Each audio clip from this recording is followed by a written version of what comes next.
నమస్తే అండి. 2024 ఎన్నికలకు ముందే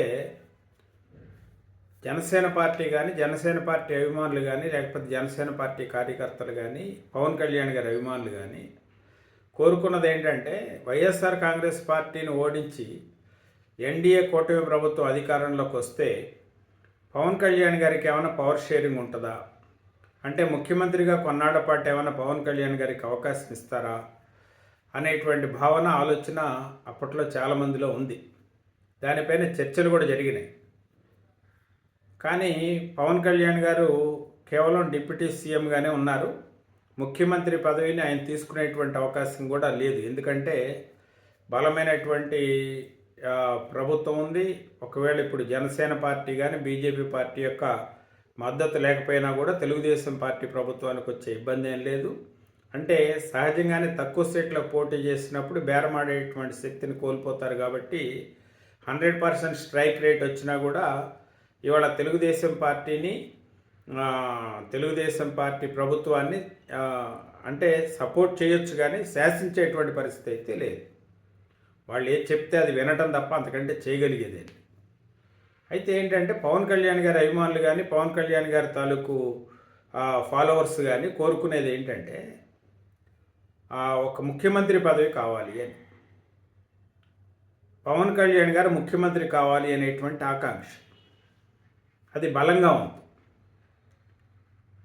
ఆయన యొక్క సామాజిక వర్గంలో కానీ, ఆయన యొక్క అభిమానుల్లో కానీ, ఆయన యొక్క పార్టీ కార్యకర్తల్లో కానీ చంద్రబాబు నాయుడు గారిని ముఖ్యమంత్రిని చేయటం కోసం ఆయనతో వీళ్ళంతా అనుసరించట్లా. ఏదో ఒకరోజు పవన్ కళ్యాణ్ గారు ముఖ్యమంత్రి కావాలి అనేటువంటి బలమైనటువంటి ఆకాంక్ష వాళ్ళలో ఉంది. కానీ పవన్ కళ్యాణ్ గారు ఏం చెప్తున్నారంటే 10 ఏళ్ల పాటు ముఖ్యమంత్రిగా చంద్రబాబు నాయుడు గారే ఉంటారు అని చెప్తున్నారు. మరి 10 ఏళ్ల పాటు ముఖ్యమంత్రిగా చంద్రబాబు నాయుడు గారే ఉంటే పవన్ కళ్యాణ్ గారి రాజకీయ భవిష్యత్తు ఏంటి? ఆయన ముఖ్యమంత్రి కావాలని కోరుకునే వాళ్ళ యొక్క పరిస్థితి ఏంటి? ఆయన ఎప్పుడు ముఖ్యమంత్రి అవుతారు? అంటే ఆయన చెప్పిన దాని ప్రకారం 2029 ఎన్నికల్లో కూడా మళ్ళీ ముఖ్యమంత్రి అభ్యర్థిగా చంద్రబాబు నాయుడు గారితోనే మేము వెళ్తామనేటువంటి ఆలోచనతోనే చెప్తున్నారు. అంటే ఆయన ఉద్దేశం మంచిదే కావచ్చు. పవన్ కళ్యాణ్ గారికి పదవికాంక్ష లేకపోవచ్చు. పవన్ కళ్యాణ్ గారు ఒక అనుభవజ్ఞుడైనటువంటి వ్యక్తి, రాష్ట్రానికి ముఖ్యమంత్రి కావాలని కోరుకోవచ్చు. ఈ రాష్ట్రం ఆయన నాయకత్వంలోనే బాగుపడుద్ది అనేటువంటి ఆలోచన పవన్ కళ్యాణ్ గారిలో ఉండొచ్చు.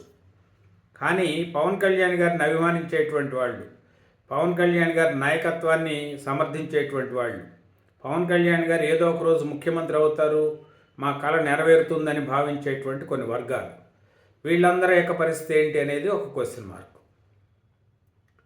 మరి పవన్ కళ్యాణ్ గారు ప్రకటన ఉద్దేశం ప్రభుత్వంలో లొక్కలొక్కలు రాకూడదని, ఎన్డీఏ కూటమిలో వర్గాలు రాకూడదని, సమిష్టిగానే ఉన్నామని, బలమైనటువంటి ప్రభుత్వం, బలమైనటువంటి చంద్రబాబు నాయుడు గారి నాయకత్వంలో బలంగా ముందుకు పోతున్నాం అనేటువంటి సందేశం ఇవ్వటానిక, లేకపోతే ఆయన యొక్క ఉద్దేశం కూడా అదేనా 10 ఏళ్ల పాటు ఆయనే ముఖ్యమంత్రి, 10 ఏళ్ల తర్వాత పరిస్థితులు ఎలా ఉంటాయి?